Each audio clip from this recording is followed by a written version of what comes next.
kick, jab, kick, jab, kick, snare. Oh, hi. I think monk should rhyme with nerf, because then I could probably make a really catchy intro to this video. Mistweaver monks aren't so misty when you cast the right spells, but as it stands, underpowered uplift meets shitty spinning crane kick as we battle it out for the best monk AoE healing spells. I'm Matt from PlaiOfficial, and today I'm going to be teaching you how to play your monk.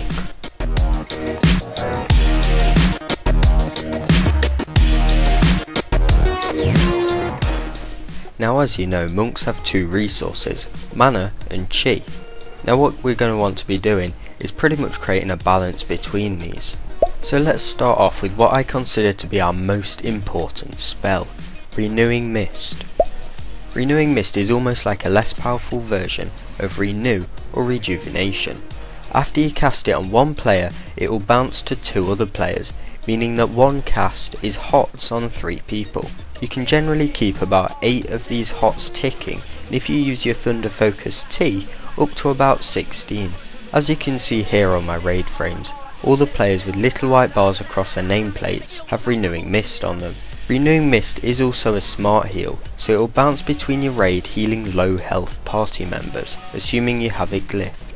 Not only will Renewing Mist be the top of your healing on most encounters if you're using it on cooldown, but it also enables you to use another spell, Uplift, which is also extremely powerful for AoE healing. Uplift costs 2 chi, and it will heal every player with your Renewing Mist on for about 30,000. So obviously, if you're keeping your Renewing Mist on cooldown, meaning it's on more people constantly, then your Uplift is also going to be doing more healing. So obviously we're already seeing some form of healing rotation forming here. We need to get Renewing Mist on as many people as possible, and then use Uplift to constantly keep them up. But from just casting Renewing Mist we'll never gain enough chi. This is why we need to start using Jab and Expel Harm. The main purpose of both of these spells is to generate 1 chi, except Expel Harm has a 15-second cooldown and will also heal you. It does however cost less mana, so Expel Harm is going to be your priority chi gaining spell. After that you're just going to want to cast Jab on the boss. You will need to be in melee range to cast Jab. Channeling Soothing Mist can also be used to generate chi, but it simply doesn't generate enough chi when AoE healing is needed. All in all though, you're going to be wanting to make sure your uplifts are healing 120k plus each. And you should always bear in mind that chi is not free. Every chi will cost you about 9,000 mana to get if you gain it with Jab. So an uplift will usually cost you 18k mana to cast, which means when you do 120k healing, that's 6.7 healing per mana. Ideally however, you're probably going to want to hit about 10 healing per mana, meaning that 180k or more I would say is a good uplift. As you can see, at uplift's maximum efficiency you can healing upwards of 400 to 500k, which is approaching 25 to even 30 healing per mana. So 2 uplift casts is almost 1,000,000 healing, so when used right, this can be an insanely powerful spell. Next we're going to talk more about our stacked up healing spells, and what better to start off with Chi Burst. Chi Burst is usually the best option for a talent out of the level 30 tree if you're 25 man raiding. Otherwise, Chi Wave is usually the most popular option. As you can see in this clip, you've simply got to launch your Chi Burst through as many people that need healing as possible. Chi Burst however is extremely powerful when people are tightly stacked, and doesn't diminish depending on the amount of targets it hits. So the more targets you hit, the more healing it will do, period. So whether people are all stacked up on top of each other, or whether people are spread out in a line, as long as it's hitting a lot of people that need healing up, you'll be doing an awful lot of healing with a single Chi Burst. As of 5.2, this will do about 60k healing to each player and won't cost any chi. It will however have a 30-second cooldown. Next up is Spinning Crane Kick, and unlike Uplift or Chi Burst, it doesn't cost chi, it costs mana, so the likelihood is you'll be able to use it whenever you want.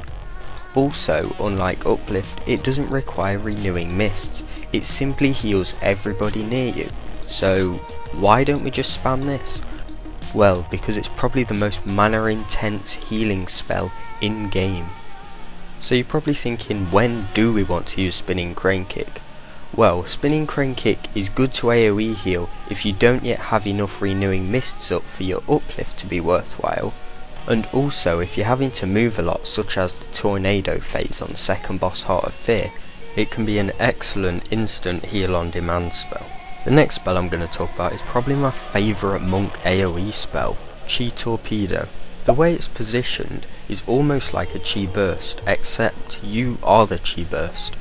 Going back to this image, you're simply going to want to use your Chi Torpedo to roll through as many people that need healing as possible. So just like as you can see I do here, when the whole raid takes damage, I roll through as many people as possible, and it simply does insane amounts of healing because it doesn't diminish. And as you can see here, those 3 Chi Torpedoes took about 3 seconds and did 1.6 mil healing, which is about 500k HPS, and it's completely free, doesn't cost any mana or chi.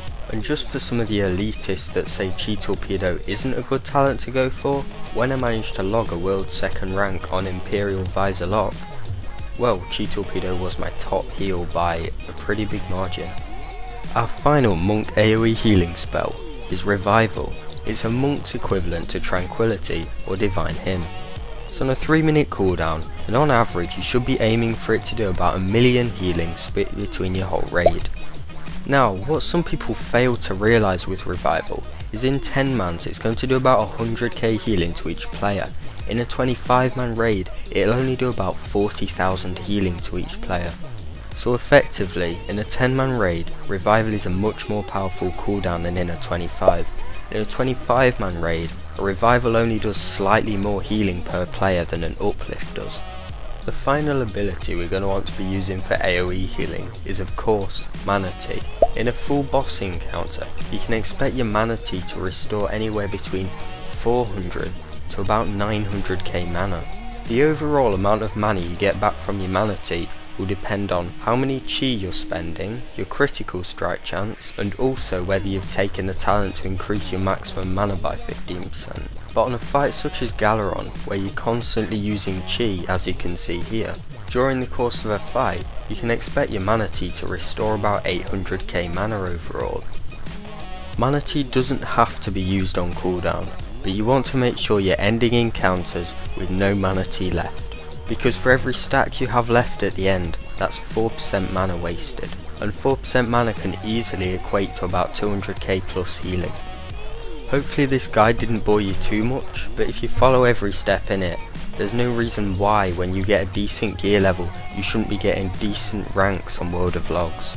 Also, despite monks being supposedly the worst healers in game currently, if played correctly, I do think they're probably one of the most powerful, if anything. I'm about to make the ill type moves.